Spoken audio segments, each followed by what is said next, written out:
the Chaos Zero Nightmare Owen situation explained. So today, I have an exceptional honor to finally react to the world's rank 1 CZN X Warden Waves content creator, Mr. Genazet, one of my favorite streamers of all time, on the current CZN situation that has been plaguing the community, especially staying from KR for the past 24 hours.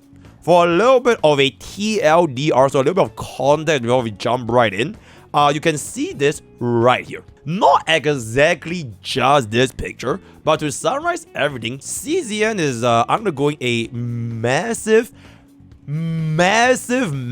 cook right now by the KR community because of this guy here, Mr. Owen. As well as you can take a look, he's gonna be touching a female unit's hand. That is absolutely unacceptable in the KR community, which has led to a super big backlash to the point where the devs had to publicly apologize on the CZN KR official YouTube, and I believe that stream had like mass dislike by the KR community. So without further ado, let's jump right in to my favorite CZN content creator, Mr. Genazet, right now. Wait, let me make myself a little bit smaller. Yippee! Well, guys, something absolutely insane just happened for the game Chaos Zero Nightmare, and I honestly can't believe this is happening. Insane. So first of all, they are going to completely rework the entire story and rewrite the whole thing. By the way, I have even more than this, by the way. I have what is your streamer's niche? The greatest unrelatable Honkai star rail player that has ever lived. He understands Mandarin. So before this stream, this content, your streamer actually did a little bit of background research from the CN community of Chaos Zero Nightmare as well, to take a look at what their sentiments are throughout this entire thing. And I also compiled a little bit of stuff, so stay tuned to find out more. Exceptional. A week after the game's release, approximately, they decided to tell you this. Let's go into a bit of the background of things that have been happening with Chaos Zero Nightmare. So, I, as an American English speaker, it has been a giant dumpster fire, and there's many reasons behind this. Some of them true, some of them false. So let's start with some of the initial things. So when the game immediately launched, there were a lot of people on message boards upset over a multitude of things. Some of them being such as AI use with certain stuff. This was an accusation. People were saying that they were getting NTR'd in the story. This is probably one of the main issues. It's a huge issue. People were upset with the translations, the art. The translations are rightfully so, respectfully, right? Like a lot of things are like, some are like justified, but some are not. Translations for season is still absolutely cooked, because a lot of like keywords, key phrases, they are not even the same term. And if you play like turn-based or like card building game, it's like super important to get the same terms right. So that's justified. Server issues at the very beginning, which happens in a lot of games, but that's not excusable. Also, I believe starting day 1 or day 2, there were people getting their accounts randomly deleted, but then they were returned very soon after, so at least they addressed that. But those were some issues. Obviously, those are problems. Yeah, X+, bro, I still don't know the translations were completely abysmal for some of the cards, where you'll see a word used like defeat in one text, and then another it'll say ravage, and it'll say breakthrough, but they all kind of mean the same thing. So very poor in that way. So this live stream happened with the director of the game, and so he wanted to address every single problem that people have and what they're going to do about it. First of all, the #1 biggest thing that has been going all over Korea, even like drama channels in Korea are talking about it that don't even play the game or play any games really. It's become such a huge thing. The drama channels. The story. So in the story, it's kind of sold to you as a self-insert character, you interacting with the characters. However, the story didn't live up to that. First of all, respectfully, Jedi said you need to find a better editor. I need some kind of B-roll in the background, right? How do you expect me to stare at just this screen for 17 minutes? Your editor has to add in some CZM back. I don't get what, it could be HSR for all I fucking care. It can't just be this, right? Get a better editor, like Mr. Iru. There, and you interact with characters, but you don't do it that much. Instead, other characters seem to do that a lot more. So, right here, if we look at Chaos Zero Nightmare, this is Owen. This is apparently the Cuck King. Wait, he didn't even raise him. Janazet hates Owen. He literally left bro at level 20. Thereby, Janazet is also a incel cuck American guy that, you know, cancel his ass. Everybody should have a level 50 Owen by now. If you really, really believe in what the game is going to be offering. Exceptional. The NTR god right here. Because apparently this guy is the one that is cucking you and stealing all your girls. Because you're the self-insert main character, but he's the one interacting with all the women and getting all the pussy. Basically, you're just a cuck sitting in the chair while he's getting all of them. This like 15-year-old looking guy. This is who your god is. Yo, by the way, this is a very similar situation that happened back in, I think Girls Frontline 2. It was a very, very similar situation. But it was not KR, it was CN. It was a big drama about like the main story. And it was like one of those units. It was like she has a husband or something. And it was huge fucking drama. So it's not the first time, essentially. He's the goat, basically. Ding, ding. Yeah, Raymond. I think this is completely ridiculous. No. That, so people are calling it like an NTR game, and they're really pissed about the story. People are really mad. You gotta think about it this way. The waifu lovers, they're the ones who are probably spending the most money. And apparently, they're getting absolutely owned by the god Owen. So this was an enormous problem from day one, and this has been all over message boards everywhere. People have been losing their minds over Owen. Sounds like a Styx video title. So this game is done, and players are furious. Guys, we are going to be rewriting the entire story. It's over. And he also explained that apparently he's done. The story was initially supposed to be kind of different. First of all, it was... Okay, chat. I have a lot of insight for this, by the way.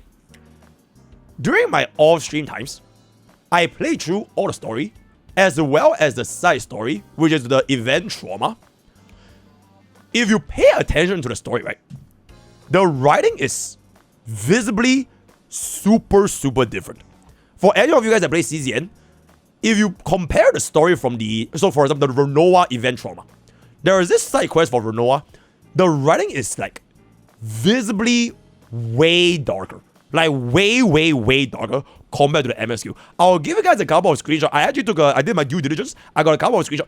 If you look at how the way they structure the event story compared to the MSQ, you can kind of tell it's clearly written with like a very different direction in mind. I think the only difference was chapter 3. MSQ chapter 3, it was like a little bit more aligned.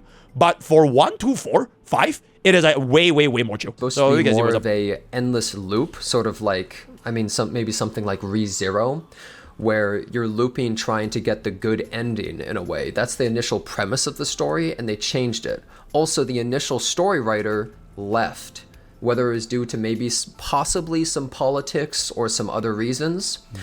But essentially, the initial story writer left, and they had to rewrite many parts of it, and essentially the story became a bastardized self. And because of that, these internal politics, it kind of just killed the whole story, and then they had to rework it, finish it in time for release, because they didn't have that much time. And so, because of this, essentially the story got ruined for many players. And I'm not much of a story reader. I don't really care about it. I think the gameplay is amazing. If Jesse likes story, he will like this game called Honkai Star. I'm just saying. Right? I've seen very little criticism of the gameplay, but more everything surrounding it. And so the story got ruined, and now people think that, oh... Bro, that's right, this entire thing. Wait, Jesse could literally be like the story guy.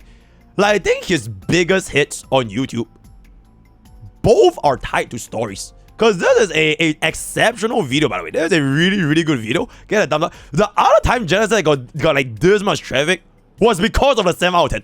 Like, bro might as well be the story guy. You know what I'm saying? One is the NTR god and that it sucks.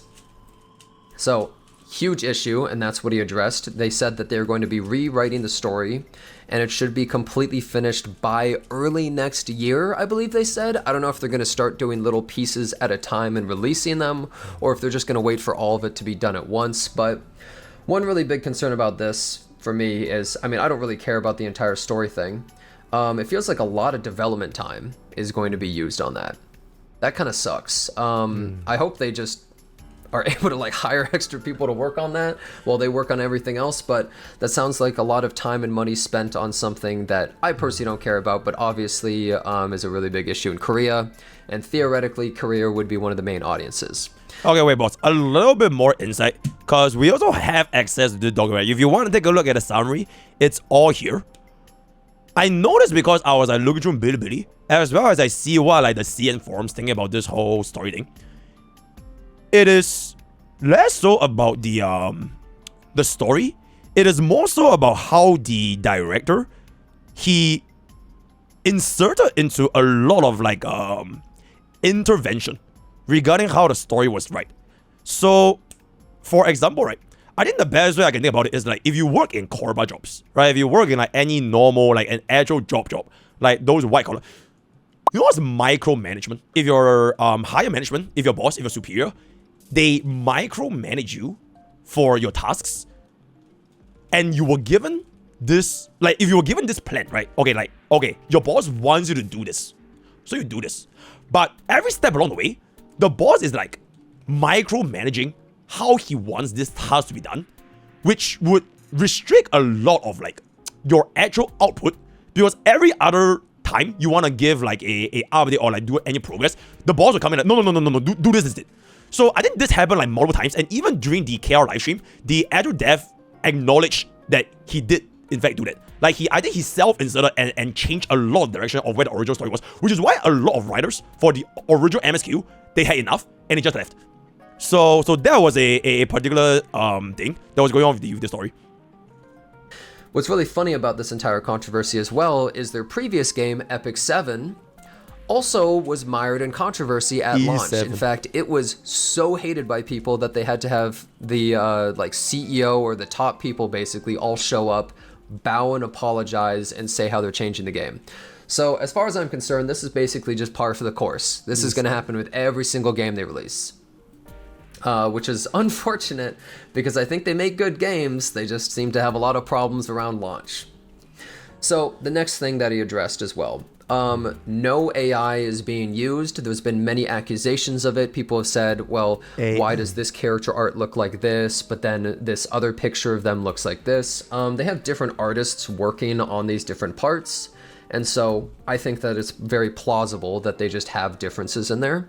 Also, in initial Epic 7, there were many art issues like that are very similar, and that was 7 years ago, way before AI was being used for everything.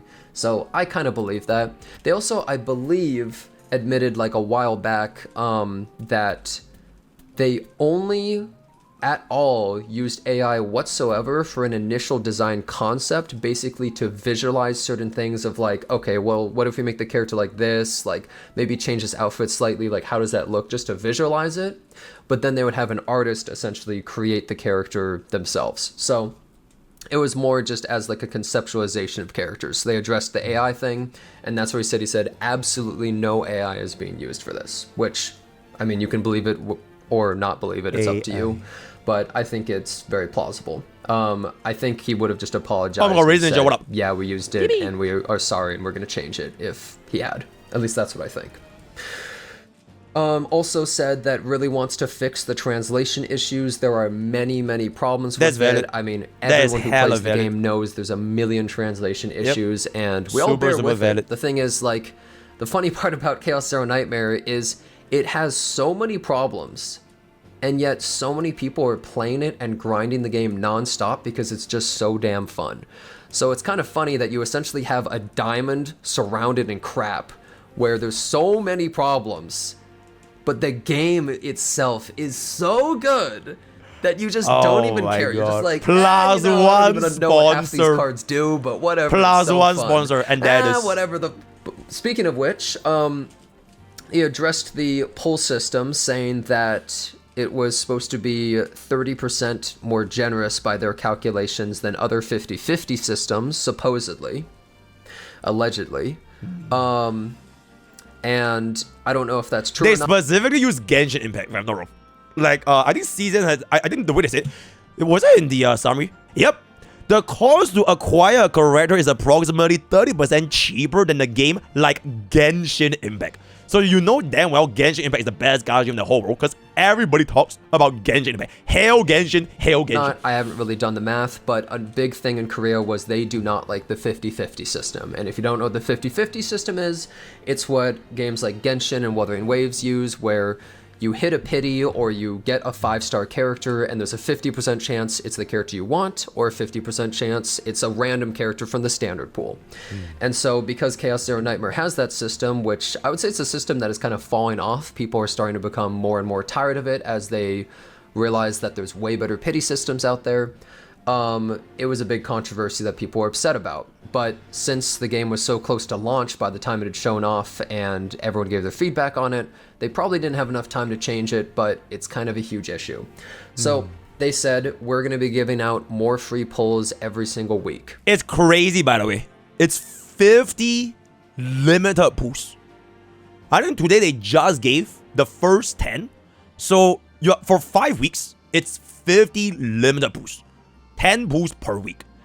Which, considering that you don't really need a character... Okay, at least from my experience, I don't really care about the partners. So I'm basically just putting E0 S0.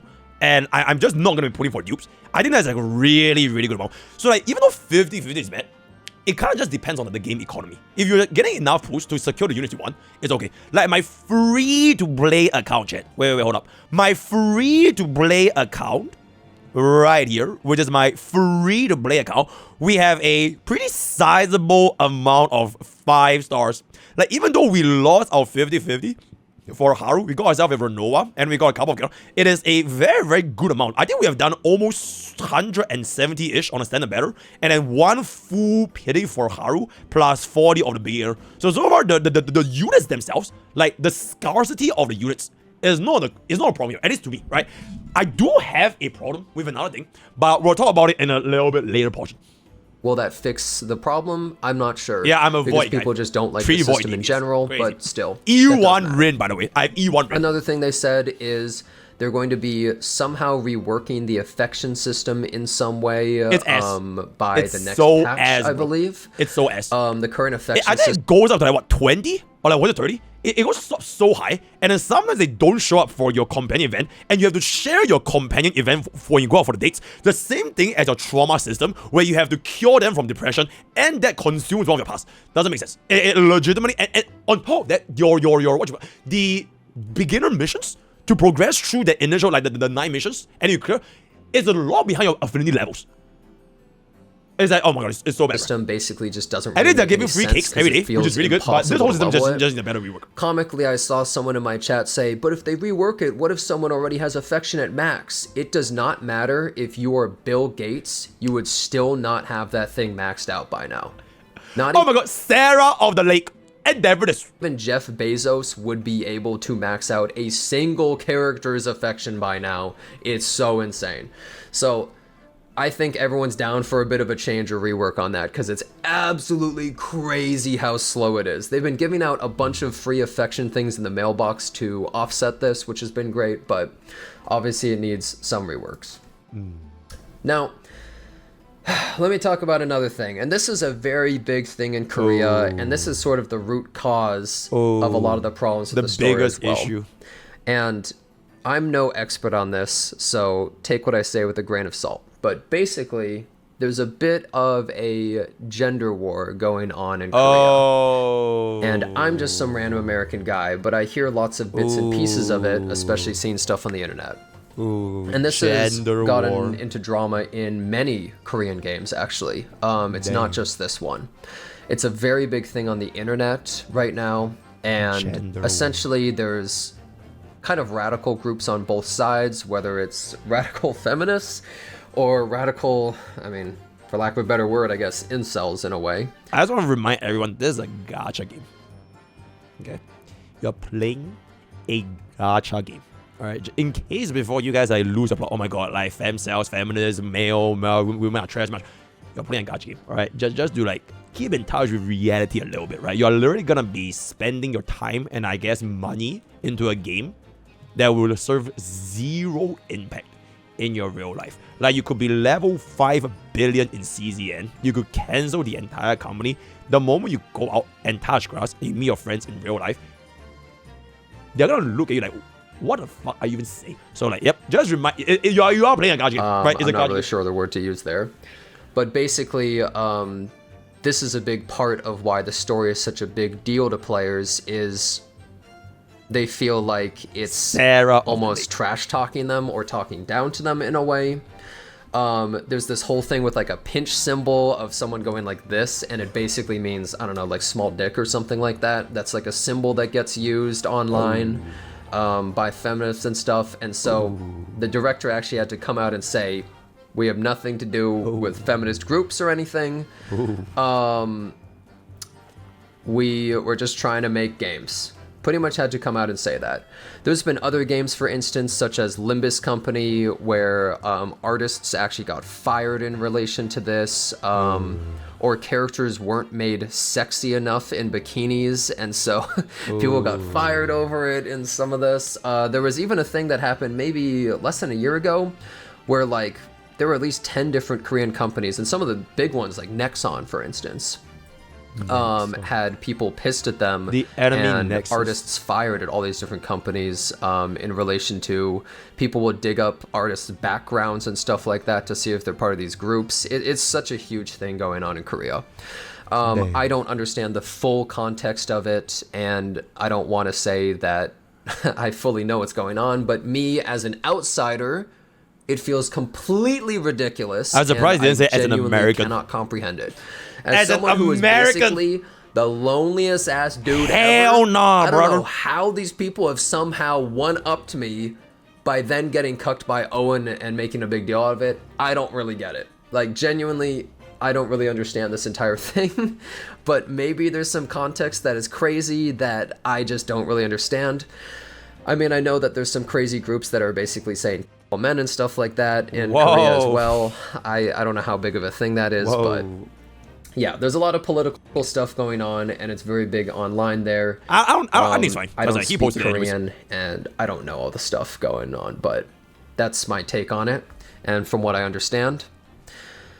And so, essentially, that's why the director had to come up on stage here today for his first live stream performance, and the chat was absolutely brutal. The most killer chat I have ever seen. Because if you think toxicity in games is bad, like League of Legends or something in the West, you get banned for saying like GG noob.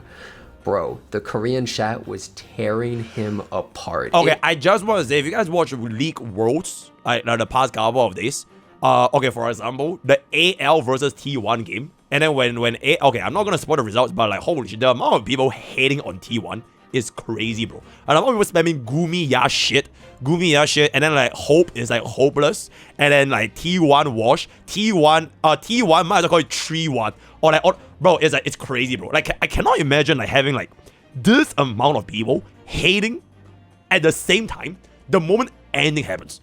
Like, you have I think most people will have no idea what's like the amount of pressure the general public will have on you the moment anything goes wrong. It is so bad. It was the most toxic ass chat ever. They basically just wanted to see him strung up right then and there. They have zero sympathy or empathy for the man on stage. They are just like, quit. We want you fired. Get out of here. You're worthless. That's basically the sentiment that you saw. It was worse than Lakari or E-Rob chat. It was brutal. What is wrong with Lakari chat? Will the game be able to bounce back? I don't know.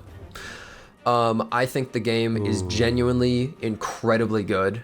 It's incredibly fun. It has so much potential. It's by far one of the most fun gacha games I've ever played. I swear, almost every single gacha CC that has played this has said this.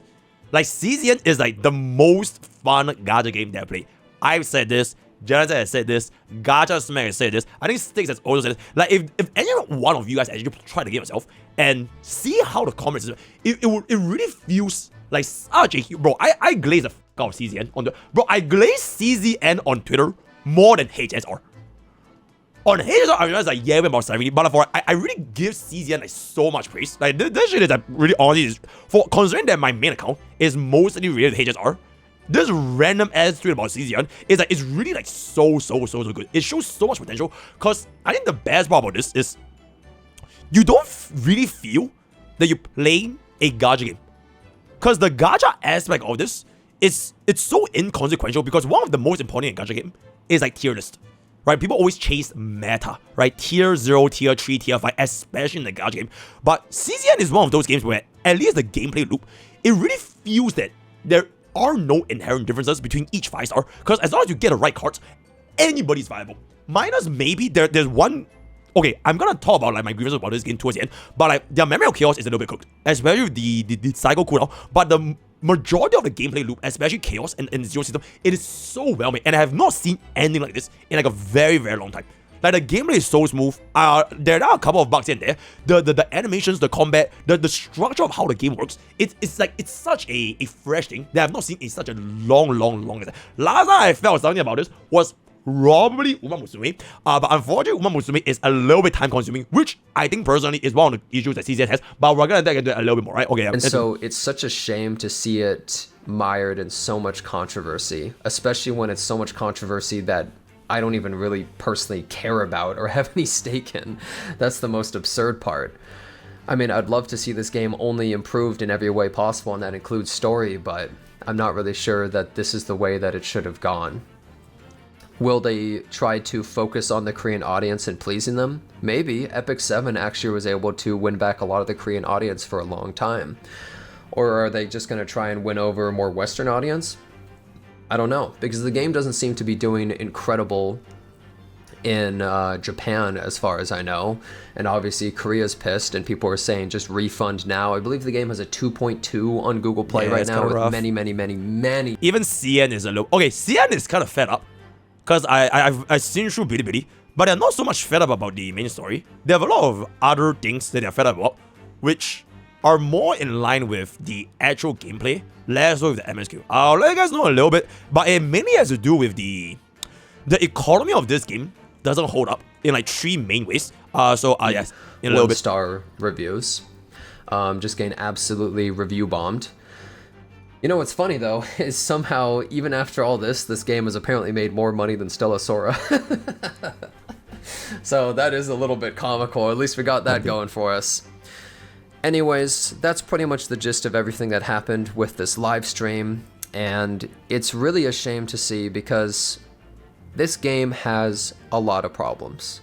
And I've played a bunch of different games that have a lot of problems. But what matters more to me is the core of the product, because even if a game has many issues surrounding it, most of those can usually be fixed, like server issues or art issues or translation issues. You can fix those things, hell, even story issues. But it's hard to get a game where the core part, the meat of it, is incredibly good, especially a gacha. LGG. And so it would really be such a shame to see a game like this die after it has the perfect core. It just has so many bad things surrounding it. If it's just given some time, I really think it could flourish. So I really hope it gets that opportunity. Yep. I do think back to the fact that Epic 7 had so many problems, and some people wouldn't even believe how predatory and bad that game was at launch. It was unbelievable. We're talking banners with 2 characters on it, like no pity. Like, it was unreal. Bro, how back bad in it was my at launch. days, man. And they were Those basically games they back had to in do my this huge days. apology and give out all this free stuff, completely change the systems, etc. So if that can recover and be a game that's now been going on for 7 years with a bunch of world championship tournaments and all sorts of stuff, then, well, hopefully this game can too. And there it is. Anyways, thanks a bunch for watching, guys. I hope to see you next time. Yippee. Alright, so that's gonna be my favorite CZN content creator, the summary of the entire situation. If you want to take a look at a closer look, editor, please include this link in the description. You can just scroll through yourself. I do want to say this is an AI video summary. Wait, let me make my face a little bit bigger. This is an AI video summary. So this entire translation was done with AI because your entire live stream was only made in Korean. So probably there's a couple of mistranslations here and there, but mainly about server stability, flaws in MSQ, which is the one that KR is the most pissed off about. This is basically also tied to point number B, and then this is gonna be also basically point number B. This is compensation, which is the 10 limited pools. Transition suck ass. Monetization, a couple of these over here. I don't really know the business model, I guess. Alright, business model, blah blah blah blah blah. Okay, here is the thing. There is more to it, right? There is more to it. I was scrolling through up in Bilibili to see what their sentiments are over CZN. Okay, so they have made quite a few videos regarding this. I'm not sure if you guys can see. Wait, hold up. Okay, they have made quite a couple of videos regarding the old 考试梦境, which is basically like their live translation and everything. So CN side also has a couple of sentiments regarding the entire CZN dev live stream apology, but their grievances, they are like pretty different from KR. I think the one that's common between all the servers right now is that the MSQ is like a very small part of the entire issue or the game itself. So for CN, their main issue of the game, it is more so tight the stamina issue or the overall game economy for CZN. So I'm gonna boot up my game in a little bit and you can kind of see where this is gonna go. Because I think most of the CN players, they are kind of just taking a look at this game from like a more gameplay focus instead of like the MSQ focus, and they realize that the economy of this game, it doesn't really hold up, especially if you play towards leveling units from level 50 to level 60. You can see that the income is way too little. Like their biggest issue of the game is not the pools, it's not the story, it is more so the stamina distribution of this game itself. It will not hold long term, especially if you get to the point where you want to play this game with all the progressions in mind, right? So let me cook this in a little bit more. Okay, so this is like an example, right? If you go into your combatants, raising a unit from level 50 to level 60 strictly by gold, so your this unit currency is 500,000. This is 500,000 for a single promotion before we even talk about the experience and everything, right? So this is just by promotion for one unit. And you take a look at your potential, the economy of this potential system is really low, right? I think by the time you level up all these nodes at max, it would probably take you anywhere between like 4,000 to 5,000 stamina to actually unlock all of the core things over here. And we're not even upgrading a couple of like the user traits like your basic and neutral, kind of just ignore. Even just by your unique, getting this like crit damage, crit rate, and these main traits, it takes a really long amount of time for a single unit. And on top of just your baseline progression from your stats, which is your levels, your promotion or traces, there's this thing, which I think is that one of the biggest issues for CN, the memory fragments. I'm not sure how you guys feel about this system, but to CN, right, they feel that this entire relic structure, it should be completely like either revamped, reworked, or just removed. Because if you take a look at how you farm relics in this game, so as of right now, you farming relic fragments doing this is super inefficient. Because the 4P sets, they are straight S. And on top of them being S, their byproduct 2-piece does not match. There's too many different 2 pieces, and a lot of them, when you want to farm for a specific 4 piece, you don't gain any good alternative like byproducts to make you a good 4+2 set. So if you combine these two together, you'll realize that farming for relics with this, on top of the subset and main stat hunting, it will take so much effort. You can't really compare this to, for example, HSR, and players just have to be content by, as long as you get the right main stats, you're done. So they're not even gonna think about substat hunting, like getting 2 or 3 rows. As long as you have the right main stat, you're done. And on top of that, farming here is literally worse than doing 0. So if you wanna actually be efficient about relic farming, you should be doing your your Chaos 0, because if you unlock this at difficulty 9 or difficulty 10, this straight up gives you more farming resources than if you were to be farming relics at level 5 or even level 6. And this poses the question of how much time are you going to expect players to spend on a game for a reasonable amount of progression? So right now, if you have been playing Chaos 0, right, like one run of this, it's probably going to take you anywhere between 45 to 1 hour. 45 minutes to 1 hour for a single run. And it kind of reminds me a little bit about the, the Uma Musume issue, which is, if you want players to play this game for a long period of time and enjoy the gameplay loop, I think that's fair, right? Especially in the early game, players actually want to play this game for long term. But if you want this to be the norm, especially when it comes to farming for your relics, your cards, your epiphany decks, and each of this run, it takes you anywhere between 45 to 1 hour for one run to grind that for the RNG. And on top of all that, you need to spend your stamina balancing between your promotion, your potential, your memory fragments, all at the same time. It will take an insane amount of time to even raise a single unit.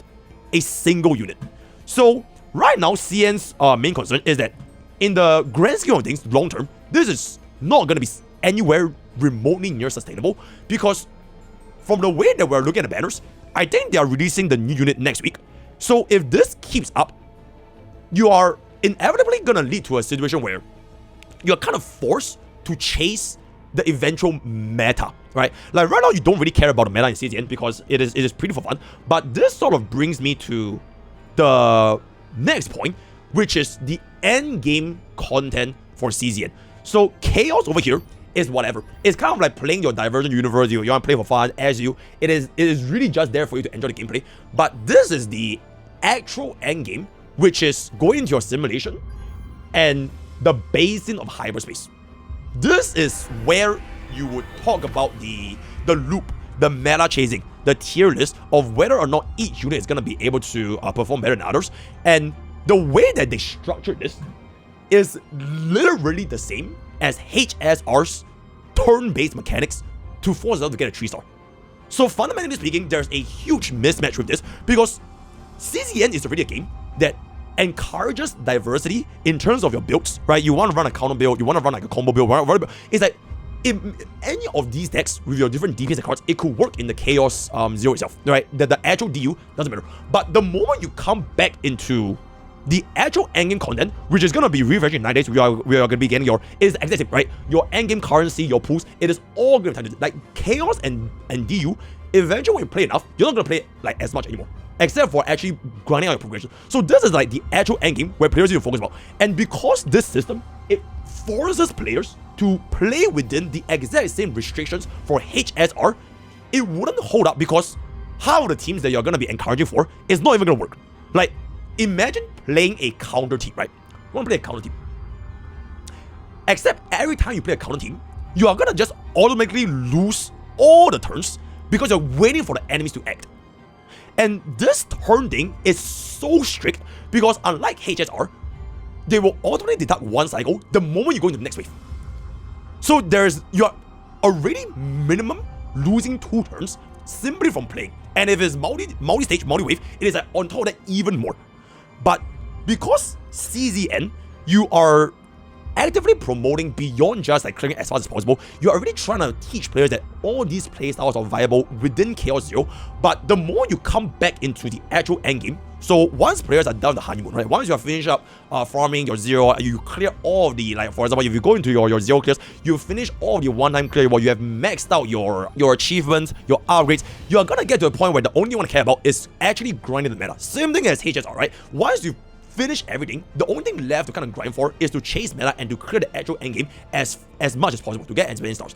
And when that moment comes, a lot of the players that have been playing the other playstyles, there's not just about clearing as fast as possible. They're gonna feel like their efforts are completely fucking wasted, because why would you even bother farming hours and hours and hours and hours, like for example like a counter team, just to be completely dog shit when it comes to clear speed for the actual endgame content? And that is the biggest problem with CZN right now, which is the game economy is simply not sustainable on top of that, promoting a environment which is about clearing as fast as possible. So CN has really basically been talking about this because they have been trying to like, progress at super fast. So it's not really so much about the MSQ, about the art, about the AI. It's like the super small thing. It doesn't matter. But when you want to look at it from like a longevity standpoint, it will not hold up. And if you're trying to actively play this game, the game is kind of punishing you for experimenting. Because you're gonna get to a point where if you're gonna take things like, I don't know, maybe 1 month is a little bit excessive, but if it takes 1 month to build a single unit, nobody would dare to experiment with anything else anymore, because not only are you taking so long to build a single unit, the actual end game is punishing you from experimenting with anything else that's not based on meta, right? So those are like the biggest issues with CZN, which is to kind of summarize, beyond the translation, the NTR, whatever it's gonna be, it's funny, right? This thing takes way too fucking long, right? You have your Divine Epiphany RNG, the cost removing, getting on the car. Okay, all this is not that bad because it's part of like the RNG process, but this combined with the amount of stamina it takes for you to get to level 60, the amount of stamina it takes for you to get the potential, and this godforsaken ready farming system, and one run taking like 1 hour, and on top of all these time you spend for a single unit, you are almost inevitably still forced to play clearing as fast as possible, because that is what the end game for this game is, right? This game's end game is punishing you for not sticking with the quote-unquote meta, right? If you don't want to, not get a full clear, you kind of have to play the best clearing teams. So these are the grievances between both KR, which is mentioned by Geneset, the CN, which is Hail Mr. Bogey, as well as like my 2 cents playing this game, right? I think, especially as somebody that has played something very kind of similar, which is Uma Musume, you can't really have both the systems of investing hours and hours and hours for single RNG, but yet punish players for getting so much RNG to the point where you're still forced to play meta. You can't have both, right? So for HSR, it's gonna be a lot faster to catch up because it doesn't take you 1 hour to do one single ready run or to build units in general. Whereas for Uma Musume, even though it takes very, very long to farm for your sparks, to farm for your parents, in PvP, especially for like all those like CM Razor or whatever, right, you can still have a little bit more degree of flexibility. But CZN right now is like kind of combining both. And if you play this game long enough, you will definitely get burned out, right? Nobody can be spending like 1 hour a day for a single run, and on top of that, manage all these staminas to raise a single unit. And the pace of the new units coming out is just looking good, right? So let me know what you guys think of this CZN situation in the comments below. Word of the day is going to be cooked. Wait, is it cooked? What did Jenna say? Cooked, right? Me personally, I really like that. I think this whole gameplay loop is so refreshing. It's so new that there's so many good things about it. But if a lot of these things are not optimized, I give it like 1 or 2 months, and a lot of people are gonna reach the point where you're gonna get the burnout, right? The time, the resources, the stamina needed. So yeah, let me know what you guys think. Join Twitch, join Discord, use code gamers, all the best. See you guys then. Hit.